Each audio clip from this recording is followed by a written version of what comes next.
Mr. Pritam Singh.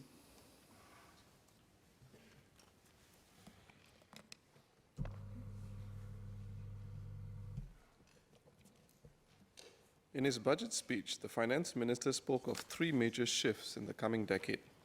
The rise of Asia was observed some years ago, but the colossal scale of the change only became apparent to many with the conception of China's global One Belt, One Road initiative.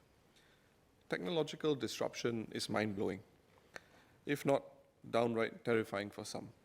The sight of agile robots from Boston Dynamics on our Facebook feeds, driverless vehicles, and news of medical initiatives in cloning herald a world that was considered to be fictional only one generation ago. The prospect of an aging society, however, was not sudden. Successive governments have identified it, with the second generation PAP leadership establishing the Inter-Ministerial Committee on Aging, which published its report in 1999, and with at least 4 other high-level committees on aging since 1982, putting the issue squarely in the public imagination. The Workers' Party notes that this year's budget is one that seeks to prepare Singapore and establish strong foundations for economic growth for the next 10 years. Singapore's situation is unique. Economic growth is at the center of our existence, and an economy that exhibits a certain verve and vitality is critical to the well-being of our people. While the government has got the headline issues right, as it had with identifying aging almost 20 years ago, what will matter most is how its vision of looking after Singapore and Singaporeans is translated operationally and executed on the ground. My speech will cover education, fiscal sustainability, and taxes. In his budget speech, the finance minister spoke of Industry 4.0, a reference to the technological shift from computer systems to integrated cyber, physical, biological, and intelligence systems. Mr. Speaker, as much as we seek to encourage workers of today to embrace the future economy through the industry transformation programs, the Tech Skills Accelerator, and the Go Digital program, amongst other initiatives, there is another segment of our population for whom the new economy is one they must fit into seamlessly. They are our younger Singaporeans, many of whom are still in school today. On the 19th of February 2018, the Straits Times carried a fictional article that sought to imagine what Singapore would look like in 2030 for one young Singaporean. It spoke of the story of Alex, whose life was transformed by the CFE report of 2017. Alex interpreted the report to mean that entrepreneurship was the way of the future. By 2023, his fictitious company was awarded a contract to supply the Ministry of Health with mechanical parts for robot-assisted surgery. With a local foothold, he expanded his business into Southeast Asia. Alex's story was fascinating to me, particularly when I contrasted it against the speech of the former head of civil service, Mr. Lim Siong Guan, who gave a series of lectures as part of the IPS S.R. Nathan lecture series on Singapore late last year.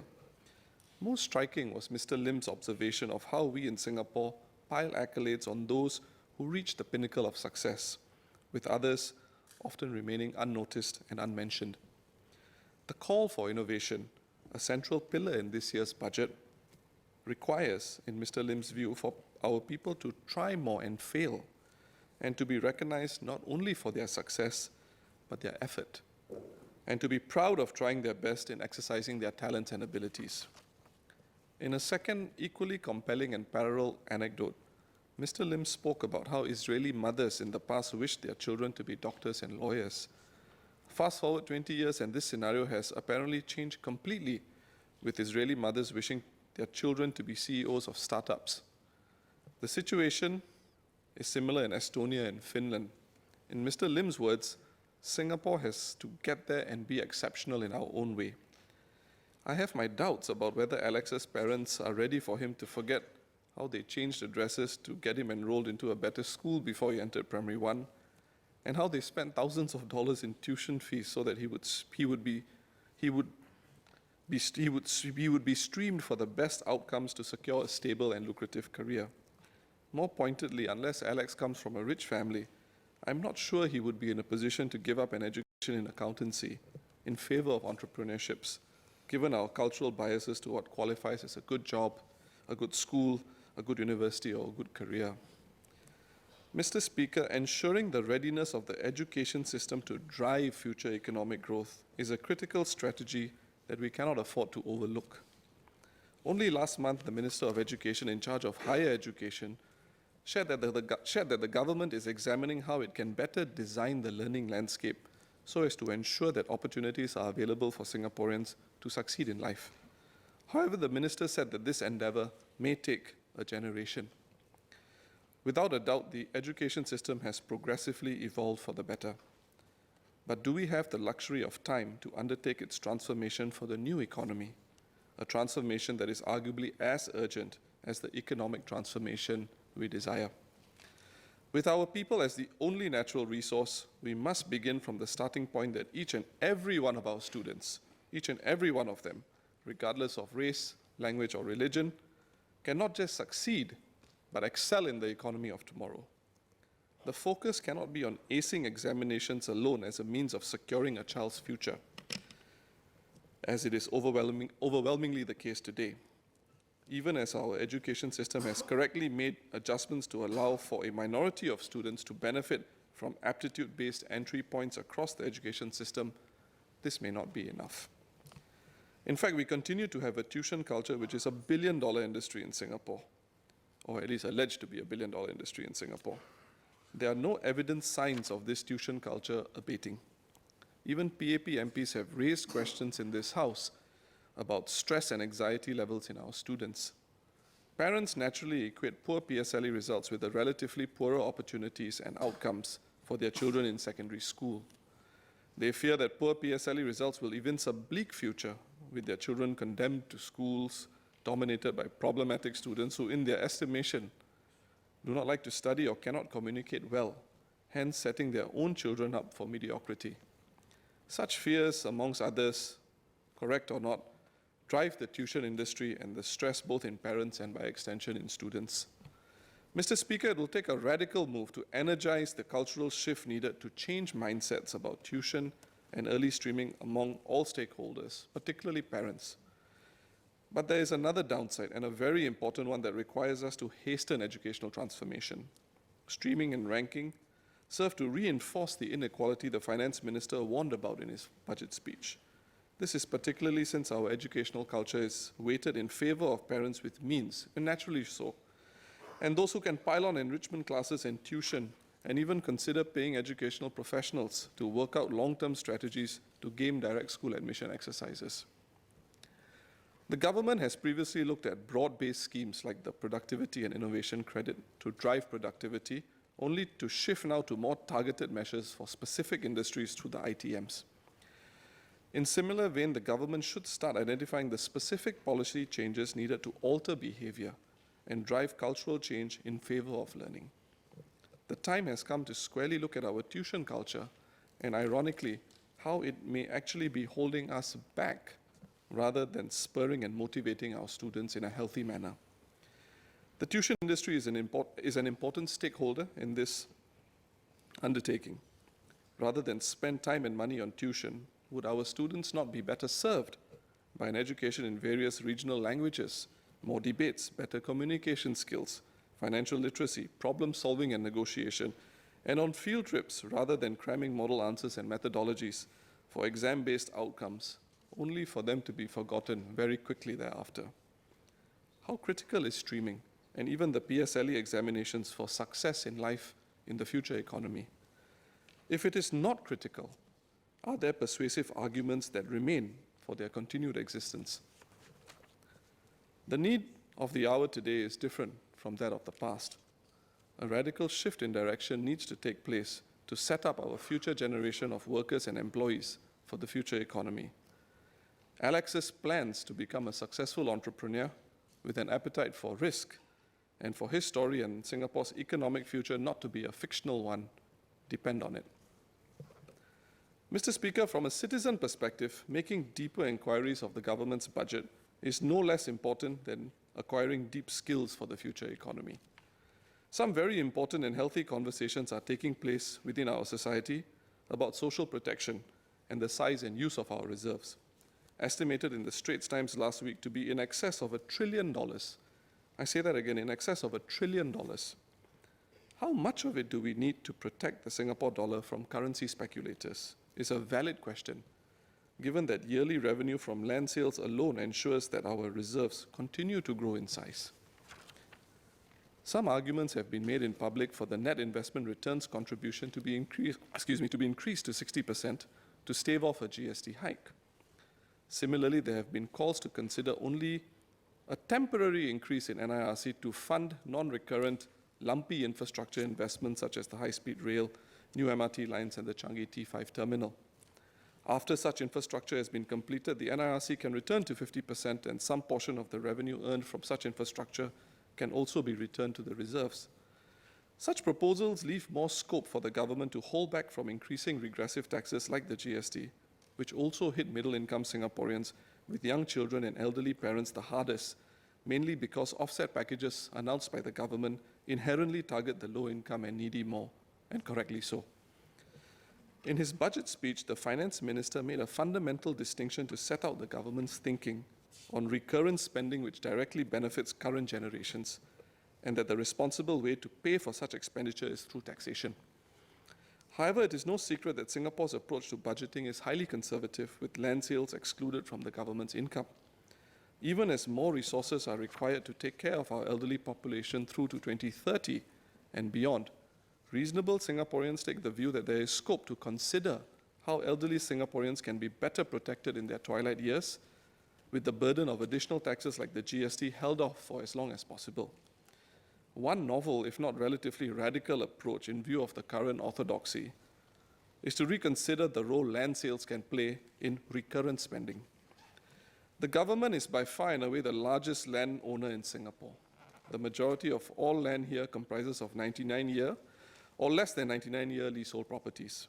Seen in this light, should not the current generation be allowed to benefit from some percentage of today's land sales, with the knowledge that such land regenerates itself in value for future generations, providing successive governments with a recurring source of income?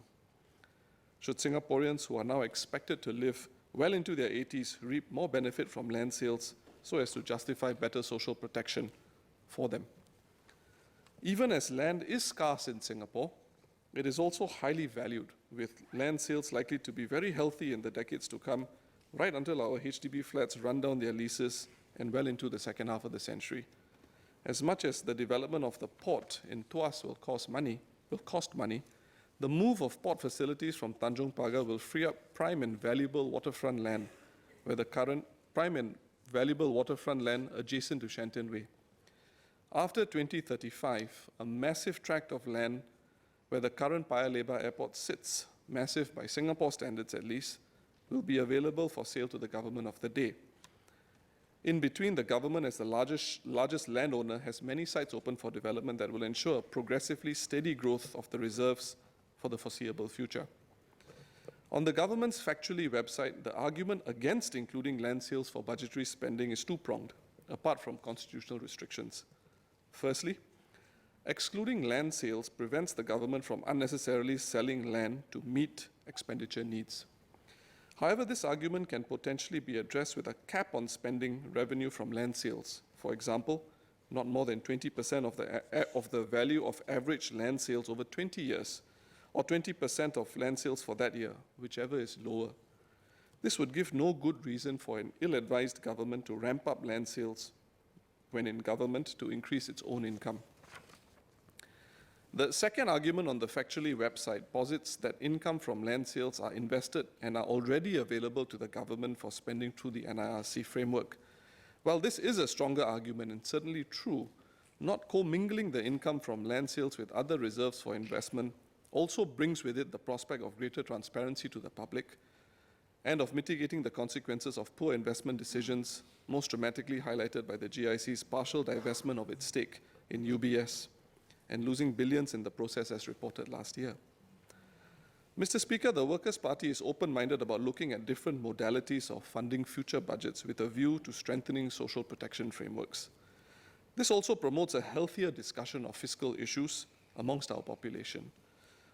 Of course, the money has to come from somewhere. But there are two ways of framing this conversation. One is to say that proposals that seek to improve and suggest better social protection for Singaporeans is tantamount to raiding the reserves. The other is to take a strategic perspective of our reserves position, something only the government can holistically do in view of the significant information asymmetries. Look at how quickly the world is changing and always assess how Singaporeans can be better protected ahead of time. To reiterate, allowing a portion of the revenue for land sales will also not stop the reserves from growing. They will continue to grow and disproportionately benefit future generations. But looking at using land sales also gives the government of the day more flexibility to ensure that current generations of elderly Singaporeans' healthcare needs, for example, are adequately budgeted for, leaving more scope for the government to strengthen social protection for a current generation of Singaporeans. Intergenerational equity is a subject that deserves greater discussion. The importance and willingness to prepare for the future cannot be underestimated, especially since the very technological disruption the finance minister spoke of will, like globalization in the past, have its discontents. Those who cannot be readily retrained to assume higher value jobs, those who may not be able to build new capabilities, those who, for example, cannot stand for too long and for whom job redesign is only a catchphrase, and those who may not be adept to what they fear is a brave new world. GST may well have to rise, but Singaporeans could be more likely to accept it if the government considers the pros and cons of moving from the established orthodoxy and consider new approaches that improve social protection thresholds for all, and elderly Singaporeans in particular. As expected, the budget drew much attention on the government's plan to raise GST from 7% to 9% sometime in the future. However, there was an inconsistency in the treatment of some additional taxes that will no doubt add to the government's coffers before that. For example, the government was able to confirm that the imposition of the carbon tax would bring an additional $1 billion a year of revenue after implementation. However, no estimates were provided on the likely additional revenue that would be added to the government's income with the inclusion of the GST on imported services. In addition, the journey to become a smart nation, another plank of this year's budget, is likely to make Singapore more efficient in tax collection. There is also the question on the move to become a cashless society and the impact this will have on sectors which have traditionally been thought to underdeclare their income, such as the self-employed hawkers and taxi drivers. This prospect will become less probable with the advent of more electronic transactions and, in turn, is likely to have a positive effect on tax revenues. Furthermore, with borrowing backed by government guarantees proposed for large infrastructure projects, more spending for such projects can potentially be allocated elsewhere for recurrent spending. In view of the absence of such details, the Workers' Party is unable to support the announcement of a GST hike at this moment in time. This is because of the lack of clarity surrounding projected expenditure when the government raises GST in future, and the relative lack of information on whether there is scope for the reserves to better support Singaporeans. In addition, as the Prime Minister told the media some years ago when the GST was raised from 3% in response to initial objections from the Workers' Party, we would also need some understanding of the government's offset package for the low income and middle income should the GST be raised, information which the government has not released thus far. In conclusion, Mr. Speaker, the government has made significant investments in placing Singapore to take advantage of initiatives like One Belt, One Road and tapping on the potential of the ASEAN region. These are necessary investments to keep the Singapore economy humming along. However, the people who keep it humming must be equipped to succeed in tomorrow's economy. Equally, the security of elderly Singaporeans, each generation a pioneer generation of an improbable country in its own right, should not be made to feel insecure in their old age, particularly when it comes to healthcare. Instead, they should be respected for what they have done for Singapore and looked after in their golden years. Mr. Speaker, we must never be done making Singapore an even better home for all Singaporeans. Thank you.